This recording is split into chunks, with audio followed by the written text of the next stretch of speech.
Eu gostaria de convidar vocês a abrirem as Bíblias no, no livro de Romanos, no capítulo 7 de Romanos, tá bom? E os versículos 8 e 9. O meu desejo, querido, era terminar isso aqui hoje, tá bom? Mas eu não sei porque tem muito conteúdo, tá? E eu considero uma ministração extremamente importante, irmãos.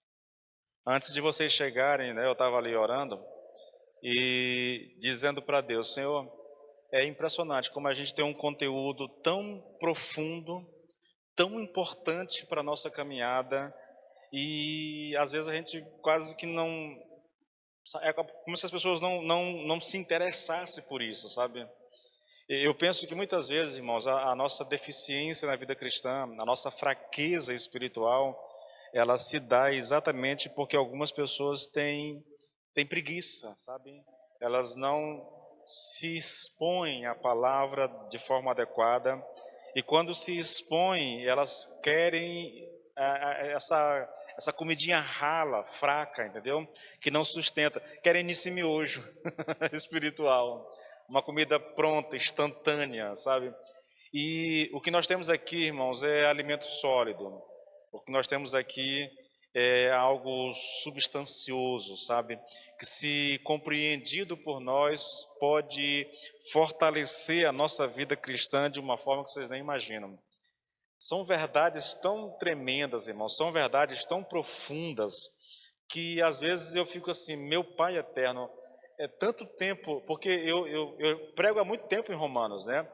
E como é uma pregação expositiva, e aqui a gente vem trabalhando basicamente versículo por versículo, e alguns versículos a gente gasta muito tempo. Nós já estamos, se eu não me engano, é a terceira ou é a quarta ministração apenas nesses versículos 8 e 9 aqui. Só o versículo 6 desse capítulo, nós temos 4 mensagens apenas desse versículo. Então, a gente vem muito lentamente trabalhando. O meu desejo é que antes de morrer eu termine de pregar Romanos, viu, gente? Então, eu vou pregar Romanos para o resto da vida quase. Trabalhando dessa forma lenta, com a intenção, queridos, com a intenção de dar a vocês uma boa interpretação e de dar a vocês um conhecimento mais apurado das Escrituras. O desejo é gerar no coração de vocês uma compreensão mais apropriada das Escrituras, principalmente, querido, principalmente a respeito de salvação. Eu acredito que não há tema mais importante na vida da igreja que salvação e santificação. O resto é bônus da vida cristã, é bônus espiritual. A essência e tudo mais depende desse conhecimento, sabe? Muita gente, repito, muita gente vive uma eterna fraqueza espiritual porque elas não se dispõem a estudar as Escrituras da maneira correta.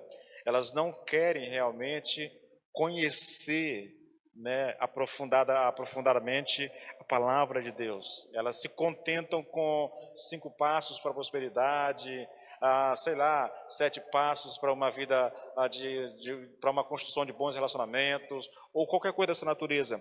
Quando você chama a pessoa para mergulhar no conhecimento, na essência do conhecimento bíblico, que é a respeito de salvação e da vida de santificação, aí as pessoas dizem assim: isso é teologia, isso aí é muito teórico, isso não serve para mim. Olha, queridos, eu tenho uma dificuldade com relação a essas questões, sabe? Eu, durante muito tempo, ouvi de pessoas próximas a mim algo assim: lá vem o pastor pregando teologia. Não estou falando de mim, não, estou falando de épocas de quando eu era membro de igreja, apenas membro de igreja, né? Ouvi muitas pessoas falando isso, como se o conhecimento teológico fosse alguma coisa assim que a gente repele, quando na verdade, irmãos, não há nada mais importante do que o conhecimento teológico, teologia, sabe? O estudo aprofundado da palavra de Deus, minucioso da palavra de Deus. São os alicerces da vida cristã, querido. São os alicerces. Sem isso aqui, você não tem constância. Irmãos, eu tenho 26, 27 anos que eu caminho com o Senhor, participando sempre de liderança de igreja e sempre lidando com problemas dentro de igreja. E a maioria dos problemas que nós lidamos na igreja, querido, são de pessoas imaturas, pessoas que não amadureceram. O tempo de vida cristã dela exigia uma certa maturidade, mas elas não têm isso. Mas quando você olha para a pessoa, você percebe, ela não tem disposição de aprender, ela não tem vontade de aprender. E quando quer aprender, quer coisas, repito, quer teologia antropocêntrica, algo voltado para o homem. Ela quer saber como ser feliz, ela quer saber como melhorar de condição, ela quer saber como melhorar o casamento, mas se esquece que essas coisas elas estão amparadas, querido, na doutrina bíblica de salvação, que a gente chama de soteriologia, entendeu? Sem isso, querido, sem um relacionamento correto com Deus, irmãos, não há bênção que perdure, não há alegria que perdure, porque tudo depende da nossa relação correta com Deus. E uma relação correta com Deus passa por um entendimento correto das Escrituras, mas essencialmente um entendimento correto da justificação pela fé e da obra santificadora do Espírito Santo na vida do ser humano. E as pessoas não querem exatamente isso. Então, para vocês que estão aqui, parabéns, tá? Porque não é algo simples, requer realmente que a gente pense, requer cérebro, requer que a gente ponha isso aqui para funcionar de fato, entendeu? Porque tudo que nós trazemos aqui, irmãos, é um argumento muito bem elaborado. Eu vou até fazer uma recapitulação pequena aqui para poder dar sequência no texto, mas requer essa argumentação, essa elaboração argumentativa, sabe? Eu vou sempre citar para vocês, li um livro pequenininho, bem pequenininho, de John Stott, onde a abordagem do livro é: crer é também pensar. Porque muitas pessoas acham que crer, a fé é algum tipo de salto no escuro, entendeu? O pastor diz uma coisa, ele se apega àquilo, mas ele nem sabe se aquilo realmente é bíblico. Ele nem foi para as Escrituras para conferir se aquilo que está sendo dito tem sustentação bíblica. Isso é crer, é salto no escuro, é crer numa coisa que Deus não está prometendo. Isso é uma idiotice quase. Então vamos lá.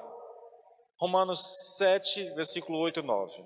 Mas o pecado, tomando ocasião pelo mandamento, operou em mim toda a concupiscência, porquanto sem a lei estava morto o pecado. E eu, em algum tempo, vivia sem lei, mas vindo o mandamento, reviveu o pecado e eu morri. Nós trabalhamos a primeira declaração desse texto, quando Paulo diz, olha aqui, ele diz aqui que houve um tempo que sem lei, né, ele vivia. E essa ideia aqui, querido, nós trabalhamos isso aqui, e eu disse aqui que o que ele quis dizer com isso foi que ele estava, o que ele estava dizendo é que o pecado estava relativamente morto, entendeu? E que no que concerne a percepção do apóstolo, o pecado estava morto. É o que ele pensava, era a experiência dele, entendeu? Era a experiência dele. E como ele entendia a situação naquela época, ele não tinha consciência do pecado. Era como se o pecado estivesse morto. É isso que ele está dizendo. Ele não está afirmando absolutamente, né, categoricamente, que o pecado está morto. A gente sabe que o pecado não morre assim, não existe isso, entendeu? Durante toda a história da humanidade, o pecado sempre esteve vivo, na verdade. Mas houve um tempo na vida dele em que o pecado, para ele, estava morto, né? Por causa da sua experiência, por causa da sua falta de entendimento, o pecado estava morto. Bom, a outra declaração que a gente está trabalhando aqui ainda, querido, é a declaração aqui do finalzinho do versículo 9, né? Olha só que coisa interessante. Houve um tempo que o pecado estava morto para ele, houve um tempo em que sem lei ele vivia. Nós trabalhamos isso a semana passada, tá? Eu vou trazer só algumas questões aqui, o que ele está querendo dizer com isso, na verdade, porque é bem interessante, irmãos, porque assim como tudo que Paulo vem dizendo aqui é relativo, né? pecado, estar morto é relativo, um tempo que eu vivi sem lei é relativo, né? Tudo isso eu morri, tudo isso aqui ele está falando de maneira relativa. Quando eu digo que é de maneira relativa, eu não estou dizendo, eu estou dizendo que isso não é um fato, entendeu? Que isso de fato não aconteceu literalmente. Não houve um tempo em que literalmente o pecado estava morto, não houve um tempo em que literalmente ele estava sem lei, não houve um tempo em que literalmente ele morreu, nada disso. Tudo isso é fruto do entendimento que ele tinha, da experiência que ele estava vivendo antes de conhecer Deus. Tá? Então, quando Paulo diz aqui, querido, que ele estava, houve um tempo que ele vivia, sem lei ele vivia, ele está aqui dizendo, querido, que ele se considerava, né, como alguém vivo. Mas eu vou explicar melhor, citando a própria... eu fiz uma pergunta aqui na semana passada e eu vou responder para você entender. O que ele quer dizer ao falar que estava vivo? Aí a resposta ele quer dizer que ele se sentia bem, que ele estava cheio de vida, cheio de vitalidade, de poder, que ele estava satisfeito consigo mesmo, né? Estava confiante, que ele se congratulava pela maneira como ele cumpria a lei. Ele está dizendo que ele se sentia cheio de vida, de vigor, de confiança, de tranquilidade e de poder. Isso estar vivo para Paulo, tá bom? Está vivo. Fala de uma pessoa religiosa, no caso de Paulo, que tinha um entendimento errado da lei, né? Lembra lá do que eu falei a semana passada? Deus estabeleceu um plano de salvação, os judeus não entenderam o plano de salvação que Deus estabeleceu, aí porque eles não entenderam, eles estabeleceram o seu próprio plano de salvação, e eles passaram a ajustar a sua vida por esse plano que eles estabeleceram. Como eles achavam que estavam vivendo de acordo com o plano estabelecido por eles, então eles estavam cheios de vida, eles se sentiam bem, eles se sentiam confiantes. Eram até pessoas arrogantes que se sentiam superiores aos outros, entendeu? Eles chamavam todos aqueles que não eram judeus de cães, era assim que eles se referiam às pessoas não nascidas em Israel, de cães. Eles se viam como pessoas superiores.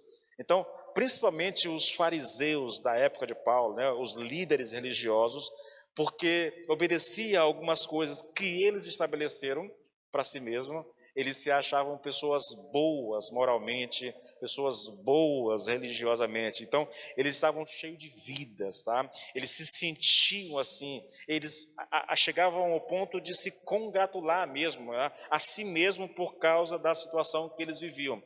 E eu citei provas disso, irmãos. Quando a gente chega lá em Filipenses 3, versículo 5, Paulo diz assim, ó, quanto à justiça que há na lei, eu era irrepreensível, era assim que ele se via. Eu estou falando aqui de antes de conhecer Cristo, tá?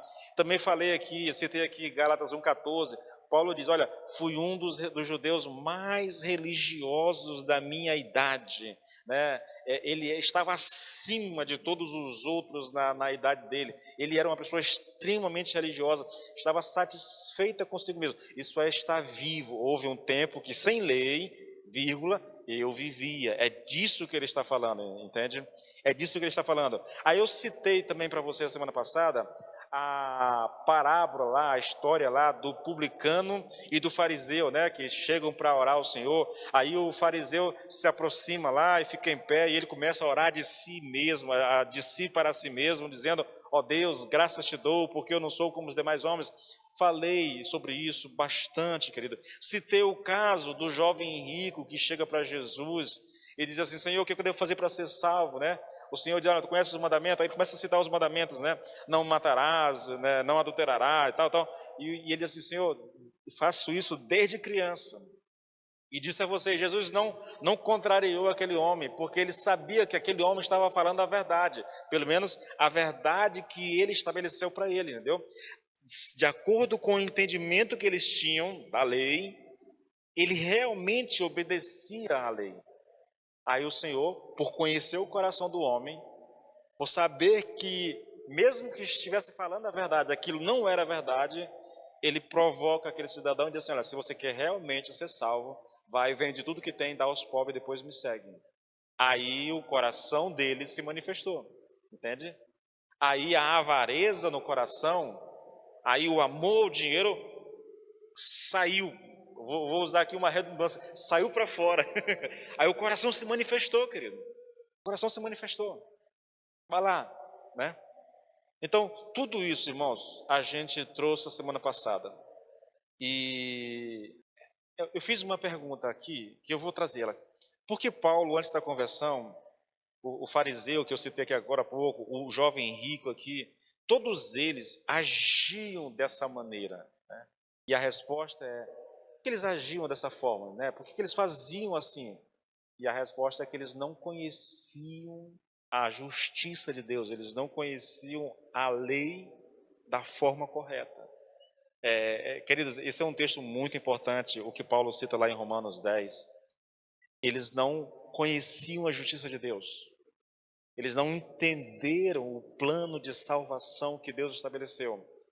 Por não entender, eles estabelecem o próprio plano de salvação, irmãos.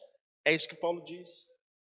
Eles estabeleceram a sua própria justiça e começaram a andar de acordo com essa justiça. E porque eles acreditavam que andavam de acordo com essa justiça, eles se sentiam vivos. Estava tudo bem para eles, entende? É como se a relação deles com Deus estivesse maravilhosamente bem, quando na verdade estava tudo muito mal, tá? Tudo muito mal. Bom, o que Paulo está dizendo aqui nessas coisas todas, querido, é que houve um tempo na vida dele, né, que por não ter uma real compreensão da lei, ele achava que estava vivo espiritualmente. Entretanto, quando a lei o apanhou, né, ou seja, quando os olhos de Paulo foram abertos e ele de fato entendeu o espírito da lei, aí o pecado, querido, que antes parecia estar morto, reviveu, e ele que parecia estar vivo espiritualmente, morreu. É assim que eu leio o versículo 9 desse texto. Agora, veja que coisa interessante. Há algo aqui que eu acho surpreendente em tudo isso que eu estou colocando para vocês, tá bom? Repito, se você quiser mais detalhes, querido, peguei só aqui alguns pontos principais da ministração da semana passada e trouxe, porque eu parei ela no meio, aí eu tenho que dar continuidade, né? Mas eu queria chamar essa atenção para algo que eu acho surpreendente nisso tudo que eu estou colocando para vocês aqui.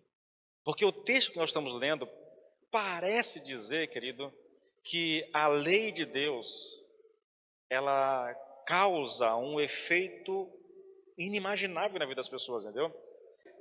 A questão é, não teria a lei de Deus o propósito de matar o pecado, ela não foi manifestada para isso, né? E de fato, realmente, querido, a lei de Deus, ela tem esse propósito. Em última instância, a lei de Deus faz isso, tá bom? Mas, entretanto, o que a gente percebe aqui, no caso de Paulo, no caso do jovem rico, no caso do fariseu lá orando ao Senhor, no caso dos fariseus, o que Paulo parece dizer aqui, querido, é que a lei, ela faz reviver o pecado. A lei ressuscita o pecado, por assim dizer. É curioso isso, irmãos, tá? Esse ensino, ele está implícito em tudo aquilo que eu coloquei aqui para vocês. Vou ler novamente o texto em Romanos. Vou abrir aqui a minha Bíblia em Romanos 7, né? Você percebe que é exatamente isso que Paulo está dizendo aqui. Fica muito implícito aqui naquilo que Paulo está falando. 8 e 9. Olha só. Houve um tempo que sem lei eu vivia, mas quando o mandamento veio, olha só o que Paulo está dizendo, quando o mandamento veio, reviveu o pecado e eu morri. Observe, quando você lê assim de maneira muito desapercebida, você entende aqui que o mandamento fez com que o pecado revivesse. A pergunta é, não seria de se imaginar que a lei de Deus teria como propósito matar o pecado? E repito, em última instância, ela faz isso.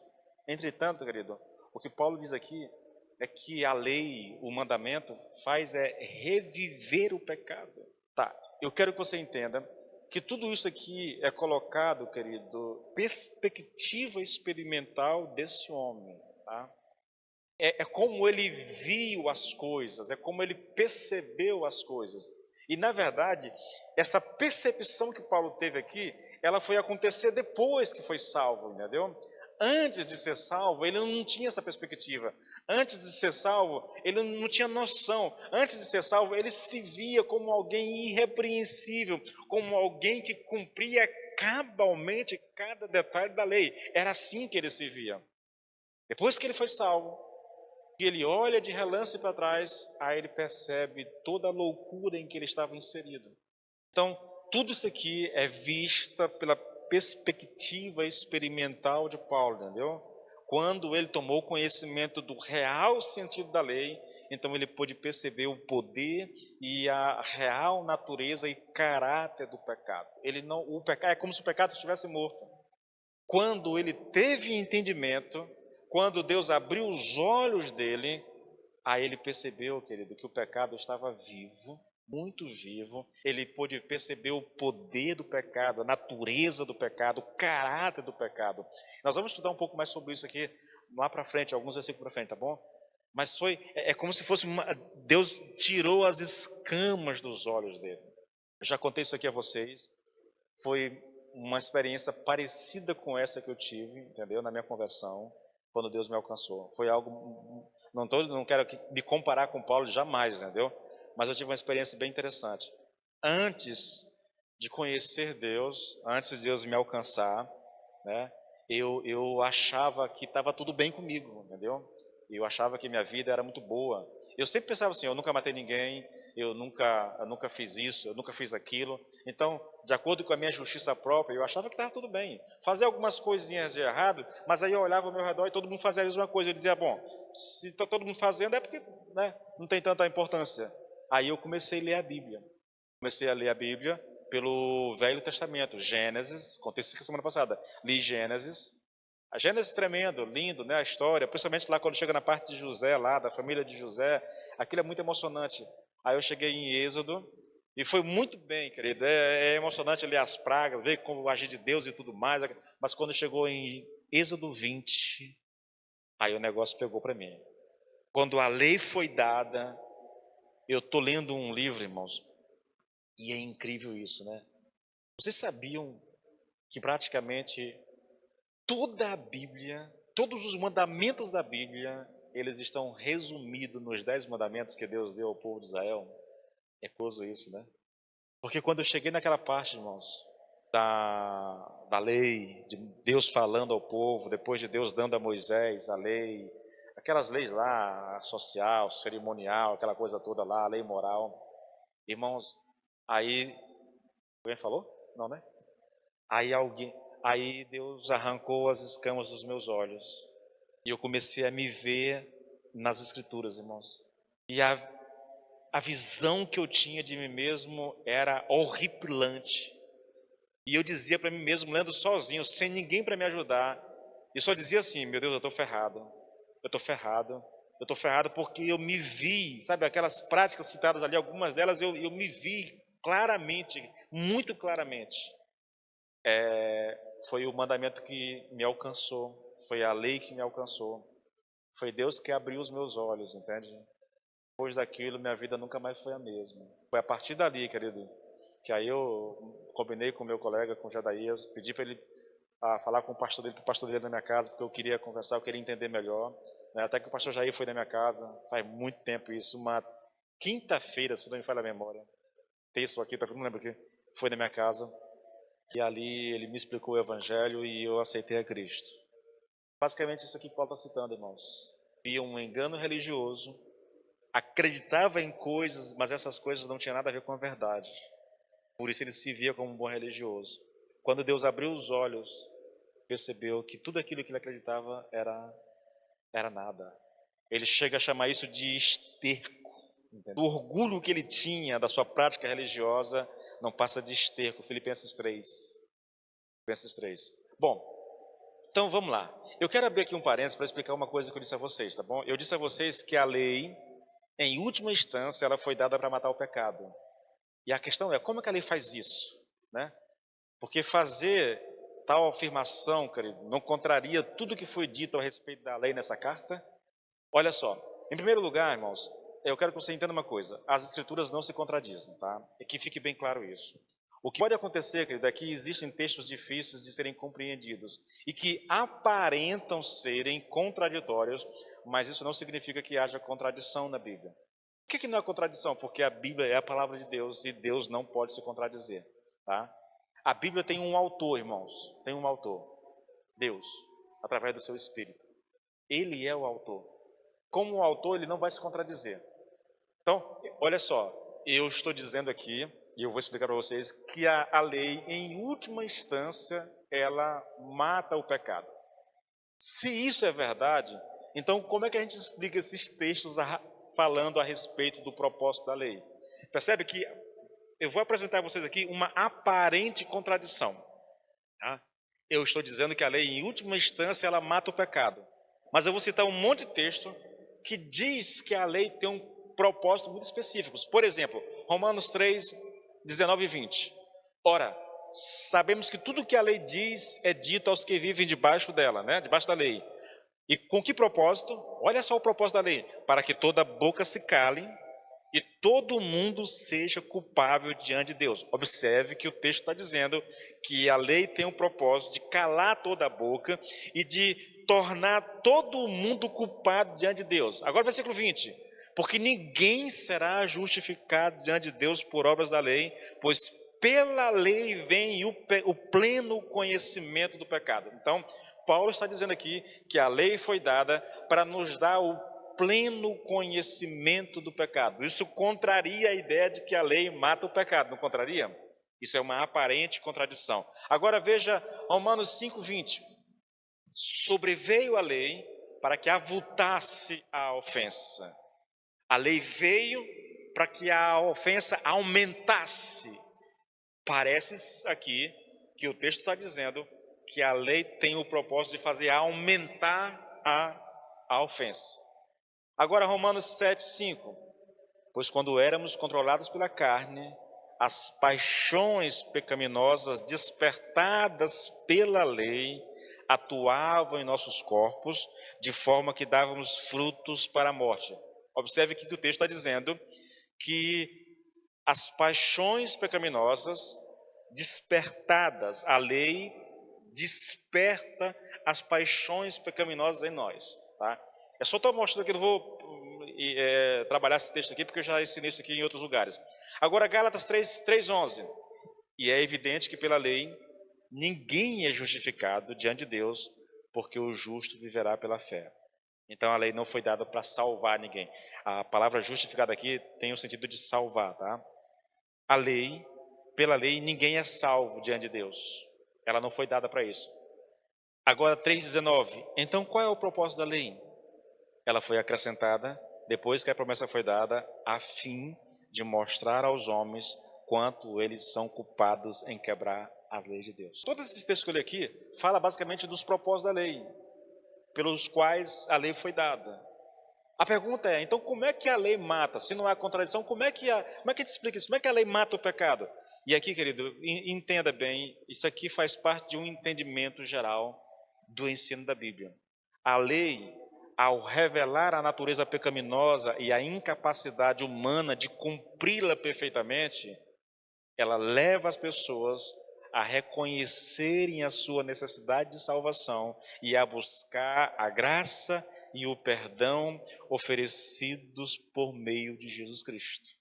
É assim que a lei mata o pecado, ainda que indiretamente. Entenda, quando eu estava lendo Êxodo, Levíticos e Números, a lei me mostrou quem eu era, me mostrou o meu pecado. Quando ela fez isso, ela despertou em mim a necessidade de um Salvador, de graça, de alguém que me ajudasse com aquela situação, porque de acordo com aquilo que eu estava lendo, eu estava sentenciado ao inferno, eu estava perdido. Mas aí a lei vem e me aponta a necessidade de um Salvador. E por causa disso, eu tenho certeza que Deus usou isso para me levar a Cristo. Quando eu vou a Cristo, a lei morre. É isso que está escrito aqui em Romanos 7:4. Assim, meus irmãos, também vocês morreram para a lei por meio do corpo de Cristo. Vocês entendem?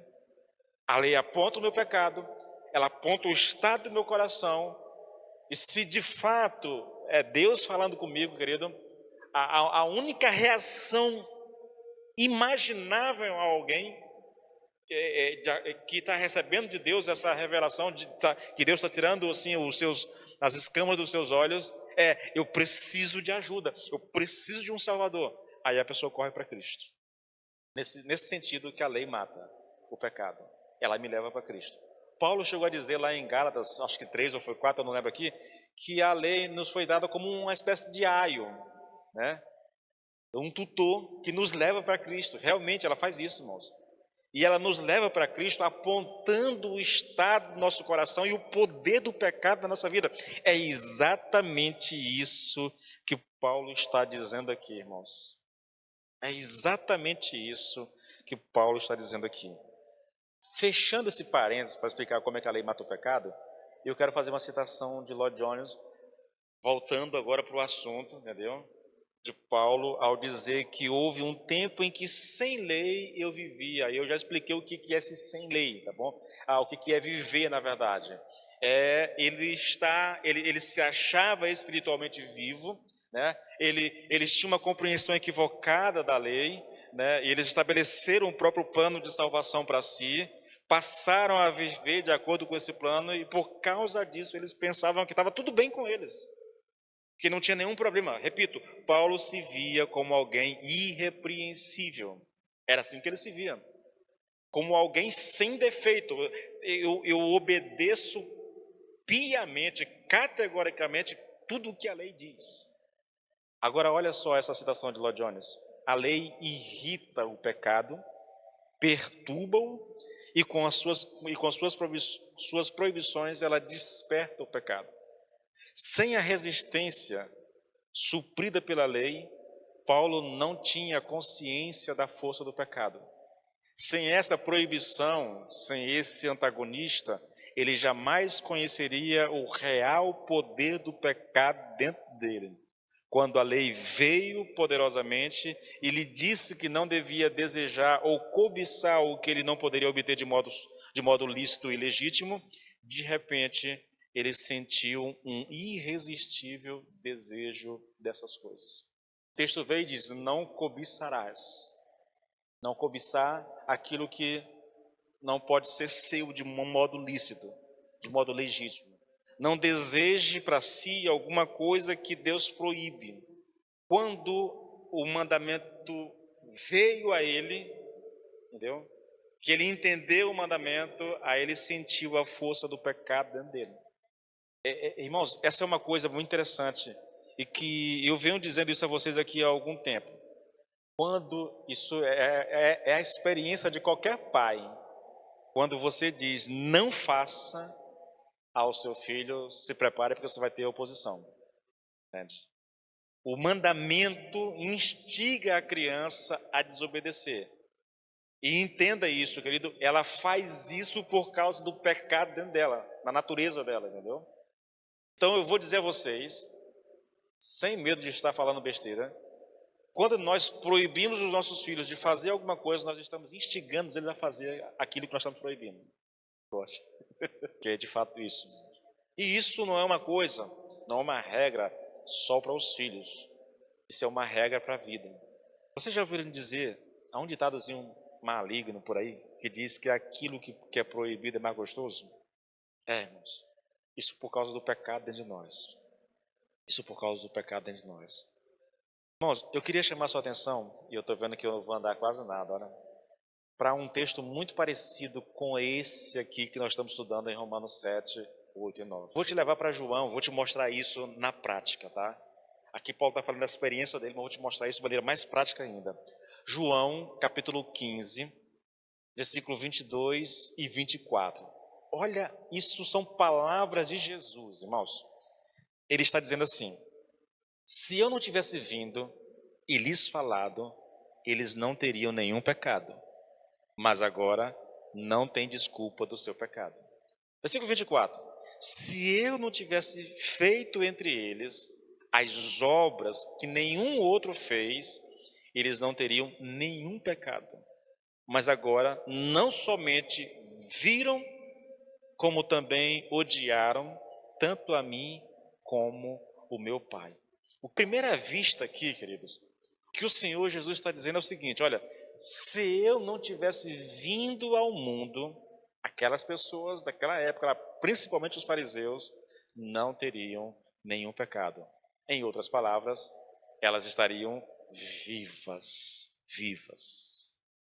Houve um tempo em que, sem lei, eu vivia. Eu já expliquei o que é isso. Tá? Ele se sentia bem consigo mesmo. Ele se sentia uma pessoa plenamente realizada espiritualmente. Achava que estava obedecendo a Deus de maneira muito,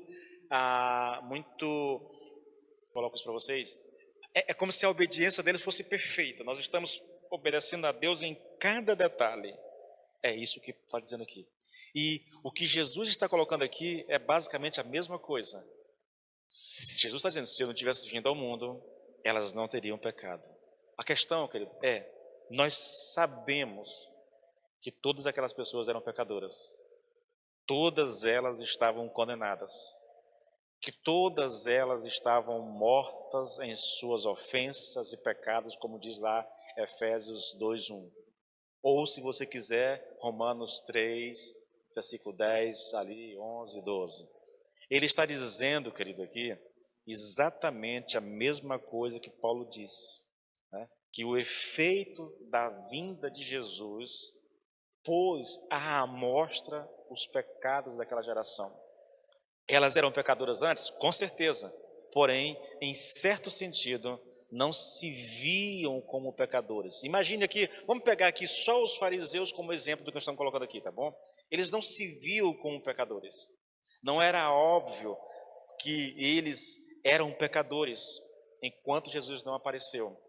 No entanto, irmãos, no momento em que Jesus começou a falar, no momento em que ele começou a realizar obras entre eles que ninguém jamais tinha realizado, entendeu? Ninguém jamais poderia realizar. Então a malignidade, o despeito, o ódio e a malícia que estavam latentes nelas tornaram-se abertamente manifestos. Essas coisas estavam dentro dessas pessoas, mas provavelmente elas não tinham consciência delas, né?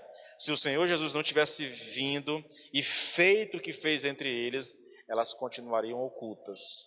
Entretanto, porque ele veio, elas se manifestaram. Eu não sei se você está entendendo, irmãos. Eu quero que você entenda uma coisa.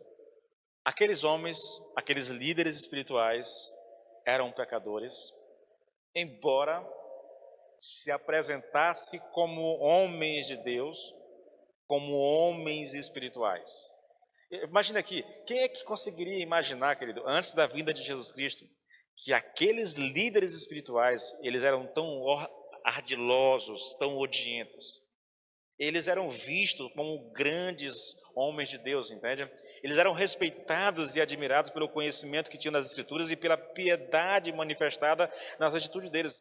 Entretanto, querido, quanto mal e quanto pecado havia dentro desses fariseus. Nós nunca saberemos disso se o Senhor Jesus Cristo não tivesse vindo e não tivesse falado a eles. É como se a presença de Jesus tivesse extraído deles o mal que estava lá. É como se Jesus tivesse convencido essas pessoas do pecado. Escute, irmãos, é a reação daqueles líderes contra o Senhor Jesus Cristo que mostra quem realmente eles eram. Tá, eu quero chamar você para alguns detalhes aqui interessantes. Imagine, por exemplo, irmãos, aqueles líderes em conluio.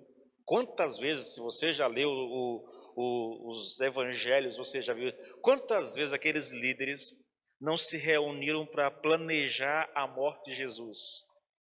Há um texto, irmãos, na Bíblia que é algo assim simplesmente chocante, sabe?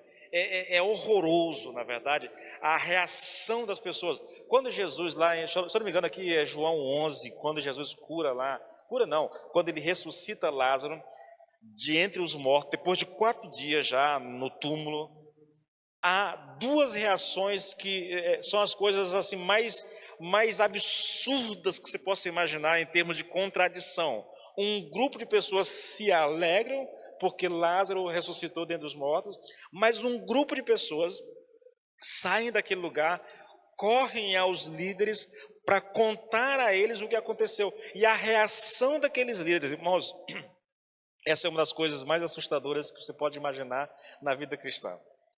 A notícia de que um homem que estava morto há 4 dias voltou a viver, produziu como consequência imediata um plano de assassinato daquele que ressuscitou o homem. Eu quero. Veja se você entende, irmãos. Porque Jesus ressuscitou Lázaro, alguém levou essa notícia para os líderes judeus, os fariseus, e ali, ao saber da notícia, ao invés de se alegrar, de celebrar, ninguém nunca viu isso na história da humanidade, um morto voltar à vida depois de 4 dias, mas aconteceu ali, debaixo dos olhos deles, da vista deles, e a reação deles a essa notícia, sabe qual foi? Um plano para matar Jesus. Foi essa a reação. A pessoa de Jesus trouxe para fora todo o mal que havia no coração desses líderes judeus. Me diga se isso não é assustador, irmãos. É uma ilustração do que Paulo está falando aqui nos versículos 7, nos versículos 8 e 9. O mandamento faz o pecado reviver. Entende? O mandamento que foi dado por Deus traz o pecado. Não é que o pecado sempre esteve ali, entendeu? A questão não é... Irmãos, olhe para esses líderes. Jesus disse, se eu não tivesse vindo, eles não teriam pecado. O Senhor sabia que eles tinham pecado. A questão não era essa, não é ter ou não ter pecado. A questão é que a pessoa de Jesus, as palavras de Jesus, os milagres de Jesus, como se tivesse trazido da escuridão para a luz o que havia no coração daqueles homens. O pecado se manifestou por causa da presença de Jesus. Então eles começam a planejar a morte de Jesus, o que vão fazer, se associam com os seus inimigos, entendeu? Da época, e começam a elaborar planos e tentativas para tentar pegar Jesus, matar Jesus. Tudo aquilo estava oculto no coração deles. As pessoas que viam esses líderes não sabiam, e os próprios líderes, até a vinda de Jesus, provavelmente não tinham conhecimento dessa malignidade no próprio coração. Eu quero dizer uma coisa para vocês, irmãos, que o Evangelho tem esse poder de expor o que há de mais terrível no coração do ser humano, entendeu? E eu diria a vocês, querido, que enquanto o Evangelho não faz isso com o ser humano, dificilmente poderá haver salvação de verdade. Porque a salvação, irmãos, olha, aqui eu quero tratar uma coisa com vocês, e eu acho que eu vou lidar com isso aqui com vocês hoje. Acredito realmente que a falta de uma pregação que aponte verdadeiramente o pecado do ser humano, a falta dessa pregação tem produzido conversões falsas. Aí a pessoa está numa igreja, na igreja A, e ela muda para a igreja B. Não ouve, o evangelho não falou, os olhos não foram abertos, ela não conseguiu ver a malignidade do coração, ela não se deu conta do pecado e da força do pecado na sua vida. Ela simplesmente mudou da igreja A para a igreja B, e agora ela se acha salva. Então, porque ela vem para a igreja, porque ela foi batizada, porque ela professa algumas coisas a respeito da Bíblia, porque ela ceia, porque ela é dizimista, porque talvez está inserida em algum ministério, então ela pensa, está tudo bem comigo, de errado. Irmãos, eu vou pedir uma coisa para você, raramente eu faço isso, mas eu peço a você, até pelo amor de Deus, dê um jeito de ouvir a mensagem da semana que vem. Eu vou tratar disso de uma forma como eu nunca tratei na vida da igreja a respeito dessa questão, desse engano religioso que nós somos acometidos, irmãos. E veja, eu sei, eu tenho consciência, vocês não deveriam passar por isso, ou não deveriam ser alvos desse engano, porque eu já disse para pessoas aqui na igreja, eu já disse na cara, olhando, falando, não é porque você aceitou a Cristo e veio aqui à frente que você é salvo. E eu digo isso a você, não confie nisso. Ah, pastor, mas não confie nisso, irmãos, não confie nisso. Aceitar, levantar a mão, aceitar a Cristo não te dá direito à salvação. Não dá, irmãos. O que torna uma pessoa realmente salva é essa revelação do seu próprio coração, da malignidade do seu coração. É quando você realmente se vê à luz da Bíblia, é o que Paulo diz aqui. É quando o mandamento vem sobre você, ou seja, quando Deus tira as escamas dos seus olhos e você se vê realmente, aí sim, querido, nessa hora eu preciso e eu passo a buscar desesperadamente um Salvador. Puxa, daí disse, rapaz, fala para o teu pastor lá, para ele ir na minha casa, porque eu preciso aceitar Cristo, preciso conversar, porque a situação está complicada. Foi quando eu me vi, irmãos, quando eu vi o meu coração, foi quando Deus tornou vivo o meu pecado dentro de mim, entende? Eu penso realmente, irmãos, sim, eu sei, eu tenho consciência de que muitas pessoas vêm, aceitam a Cristo, e durante a caminhada aqui, é que elas realmente são alcançadas pelo Senhor. Mas, repito, irmãos, o levantar a mão, o aceitar a Cristo, não te dá direito à salvação. Eu vou repetir as palavras de Paul Washer. Ele diz que uma das coisas que mais tem sentenciado pessoas ao inferno é aquilo que a gente chama de oração do pecador.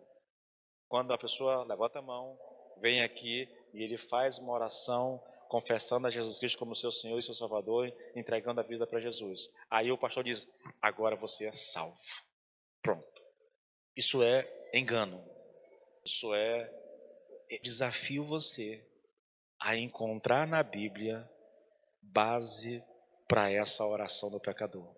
Eu retiro tudo o que eu estou dizendo aqui, se você me der uma base bíblica que sustente esse tipo de conversão como nós apresentamos hoje. Pode ler, pode pedir ajuda para quem você quiser. Me traga um texto que, bem interpretado, sustente isso aqui. E eu retiro o que eu disse. Temos, irmãos.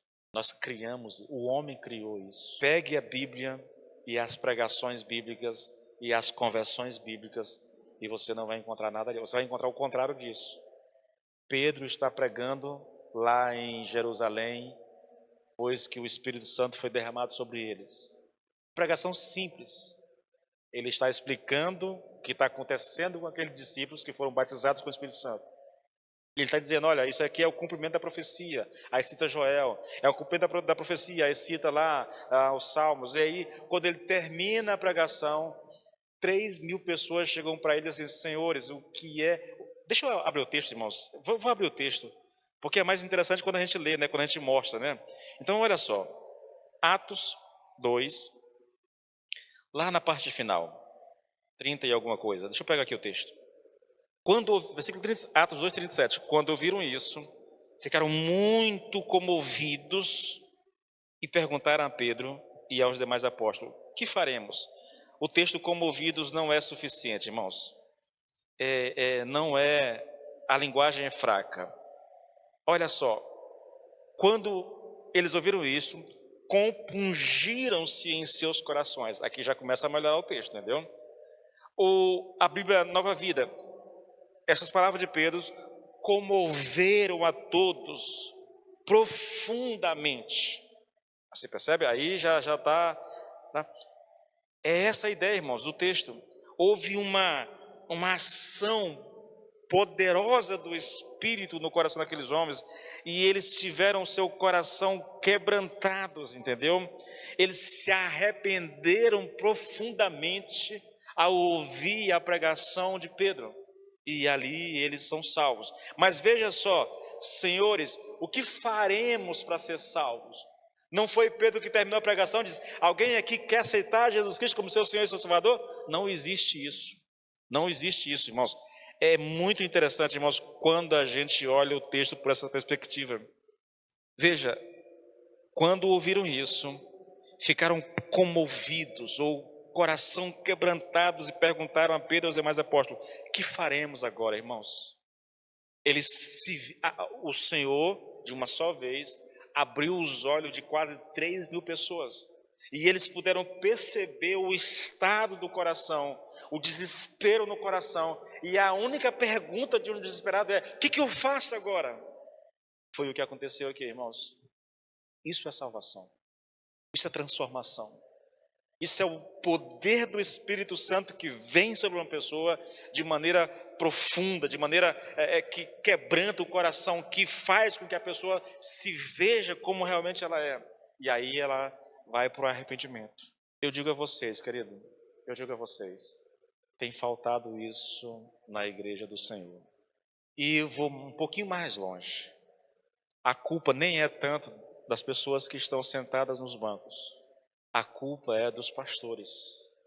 Não querem mais pregar o evangelho como o evangelho deve ser pregado. A culpa é de pastores que estão mais preocupados com a quantidade de membros da igreja, com o saldo financeiro da conta, com o status. E aí eles deixam de lado o evangelho, começam a pregar coisas que as pessoas gostam de ouvir, querem ouvir. Lembra lá das palavras de Paulo? Prega, insta a tempo e a fora de tempo. Por quê? Porque vai chegar dias em que as pessoas terão como que comichão nos ouvidos, coceira nos ouvidos, e elas atrairão para si, ou procurarão para si, pessoas que digam exatamente aquilo que elas querem ouvir. É o que nós estamos vivendo hoje, irmãos. É a realidade de boa parte da igreja hoje. As pessoas estão atrás daqueles mestres, daqueles pregadores que estão dizendo a elas exatamente aquilo que elas querem ouvir. Quando elas ouvem uma exposição como essa, ela diz: não, isso aí não me interessa não. Eu não quero isso para a minha vida não. Queridos, o que eu estou colocando diante de vocês é a mensagem do Evangelho. É exatamente o que Paulo está ensinando aqui nesses versículos. Vou lê-los mais uma vez para encerrar essa nossa reflexão. Versículo 7 agora. Que diremos então? Que a lei é pecado? De modo nenhum. Mas eu não teria conhecido o pecado a não ser por meio da lei. Porque eu não teria conhecido a cobiça se a lei não tivesse dito não cobice. Eu quero que você entenda que isso aqui, querido, não foi que Paulo leu na Bíblia, leu lá no mandamento lá, ou nos 10 mandamentos, está lá: não cobiçarás. Não cobiçarás a casa do teu próximo, não cobiçarás a esposa do teu próximo, não cobiçarás os bens do teu próximo, os servos do teu próximo, nada que... Não foi. Paulo conhecia esse texto, irmãos. Paulo deve ter ensinado isso a vida toda, entendeu? Ele sempre leu esse texto, mas isso nunca fez diferença. Lembre-se, o judeu não entendia, querido, que um pecado cometido na mente seria grave aos olhos de Deus. Para eles isso não era pecado. Só é pecado se você fizer aquilo que você está imaginando, aquilo que você está cobiçando, entendeu? Você cobiçou o jumento do seu vizinho, aí você lá e roubou o jumento. Agora você pecou, porque roubou. Só cobiçar, enquanto o pensamento está acontecendo na imaginação, não tem nada a ver. Paulo vivia dessa forma, até que Deus abriu os olhos dele e ele entendeu que desejar aquilo que Deus estava proibindo era tão pecado como fazer aquilo que Deus proíbe de ser feito. O mandamento pegou ele, irmãos. Houve um tempo, porque sem lei o pecado está morto, né? Eu já falei sobre isso. O pecado não é que o pecado está morto, o pecado nunca morreu, né? Mas era a experiência de Paulo, é como se o pecado não estivesse vivo, é como se o pecado não existisse. Por quê? Porque ele estava vivendo de acordo com aquilo que ele achava que era o certo. Agora, versículo 9: houve um tempo em que sem lei eu vivia, mas quando veio o pecado reviveu e eu morri. O mandamento veio, o mandamento o agarrou, as escamas dos olhos foram retiradas, o entendimento foi iluminado pelo Espírito Santo.